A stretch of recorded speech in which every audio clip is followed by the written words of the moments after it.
Menurut Ketua Dewan Komisioner LPS Purubaya Yudi Sadewa, secara konsep, penerapan Sumitronomik terbukti efektif saat krisis global 2008 maupun pandemi COVID-19.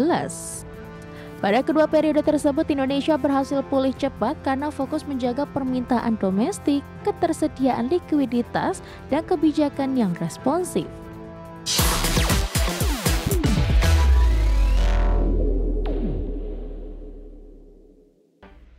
Kita ke informasi pertama pemirsa, perekonomian Indonesia diyakini mampu bertahan dari berbagai krisis global berkat penerapan kearifan lokal yang dikenal dengan konsep Sumitronomics.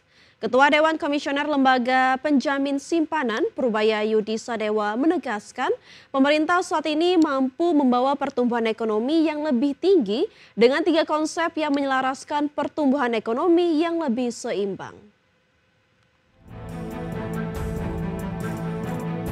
Konsep Sumitronomik yang menekankan pada 3 pilar pembangunan, yakni pertumbuhan ekonomi tinggi, pemerataan manfaat, serta stabilitas nasional yang dinamis diyakini mampu menjadi fondasi untuk mewujudkan pertumbuhan ekonomi yang berkesinambungan. Menurut Ketua Dewan Komisioner LPS Purubaya Yudi Sadewa, secara konsep, penerapan Sumitronomik terbukti efektif saat krisis global 2008 maupun pandemi COVID-19. Pada kedua periode tersebut, Indonesia berhasil pulih cepat karena fokus menjaga permintaan domestik, ketersediaan likuiditas, dan kebijakan yang responsif. Dengan pengalaman tersebut, Purubaya optimistis target pertumbuhan ekonomi Indonesia sebesar 5,4% pada 2026 sangat realistis. Apalagi dengan peran serta investor dan pengusaha yang menjadi tulang punggung sektor swasta, maka pertumbuhan 7 atau 8% bukanlah sekedar mimpi belaka. Tapi pada dasarnya itu adalah rangkuman dari gabung bersama-sama membangun ekonomi dengan dunia swasta. Dari 3 trimester tadi yang sudah dijalankan pemerintah saat ini yang mana aja Pak? 1-2 yang itu stabilitas dan pemerataan. Jadi itu penting karena tanpa stabilitas dan pemerataan pertumbuhan ekonomi yang tinggi bisa diciptakan. Nah, tinggal 1 langkah lagi. Purubaya menekankan pentingnya mengoptimalkan kekuatan ekonomi daerah khususnya dari sektor pasar, pertanian, UMKM, perkebunan, dan pariwisata. Sektor padat karya tersebut diyakini mampu menyerap tenaga kerja sekaligus memperkuat fondasi ekonomi nasional. Tim Liputan, IDX Channel. Pemirsa, Badan Pangan Nasional buka suara menanggapi kelangkaan beras di pasar modern yang disertai lonjakan harga. Bappenas memastikan stok beras secara nasional masih dalam kondisi aman sehingga masyarakat tidak perlu panik. Harga beras yang masih tinggi hingga saat ini terus menjadi sorotan banyak pihak. Badan Pangan Nasional mengklaim bahwa stok produksi beras di tahun ini diperkirakan masih cukup untuk menjaga pasokan dalam negeri. Deputi Bidang Ketersediaan dan Stabilitas Pangan Bappenas I Gusti Ketut Astawa menjelaskan bahwa produksi beras konsumsi sepanjang tahun bisa mencapai 41 juta ton.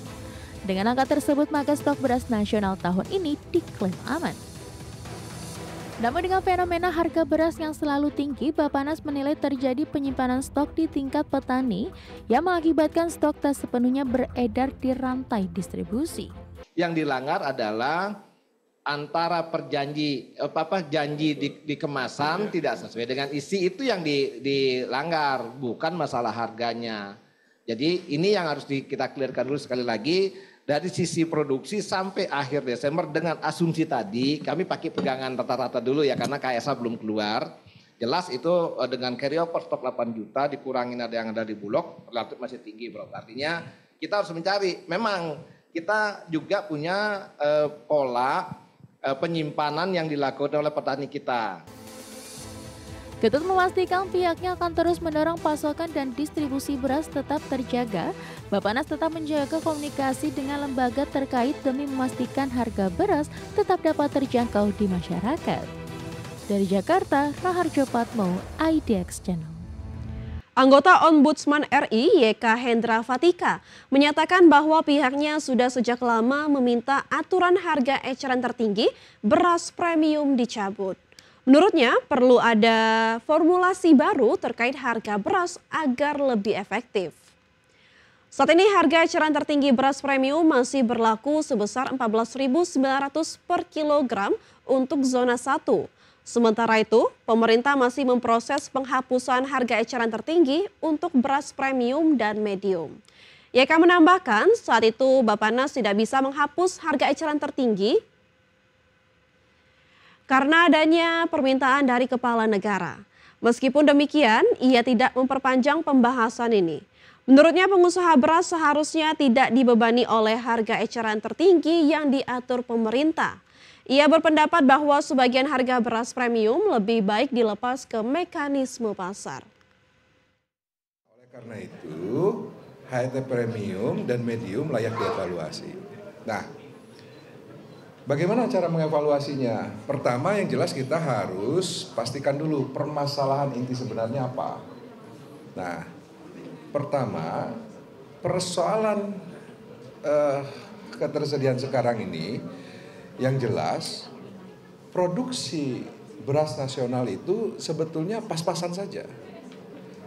Jadi kalau misalnya produksinya 31 juta ton, konsumsinya 31 juta ton, produksi ataupun ketersediaan beras itu ya hanya untuk mencukupi kebutuhan. Pemerintah menargetkan pembangunan jaringan listrik di 5.700 desa dan 4.400 dusun yang hingga kini belum teraliri listrik. Pemerintah menargetkan program jaringan listrik ini akan tercapai pada 2029 hingga 2030. Pemerintah menargetkan pembangunan jaringan listrik di 5.700 desa dan 4.400 dusun yang hingga kini belum teraliri listrik. Program elektrifikasi desa ini merupakan upaya pemerintah untuk memperluas akses energi ke seluruh pelosok Indonesia. Program ini juga menjadi bagian dari agenda pemerintah untuk memperkuat pertumbuhan ekonomi 2026, sekaligus memastikan keadilan energi hingga ke daerah terpencil. Menteri SDM Bahlil Lahadalia memastikan pendanaan program ini akan bersumber dari APBN, mengingat sifatnya merupakan pelayanan publik. Anggarannya kurang lebih sekitar, lagi dihitung, tapi mulai di 2025 di perubahan anggaran dan 2026 sudah dimasukkan anggarannya. Dari APBN, Pak? APBN, karena itu kan untuk pelayanan masyarakat. Karena apa? Tadi kami melapor kepada Bapak Presiden, ini urusan rakyat kecil di bawah ini nggak bisa kita menghitung secara ekonomi. Jadi dibutuhkan kehadiran negara. Pemerintah menargetkan program jaringan listrik di 5.700 desa dan 4.400 dusun ini akan tercapai pada 2029 hingga 2030. Dari Jakarta, Tim Liputan IDX Channel.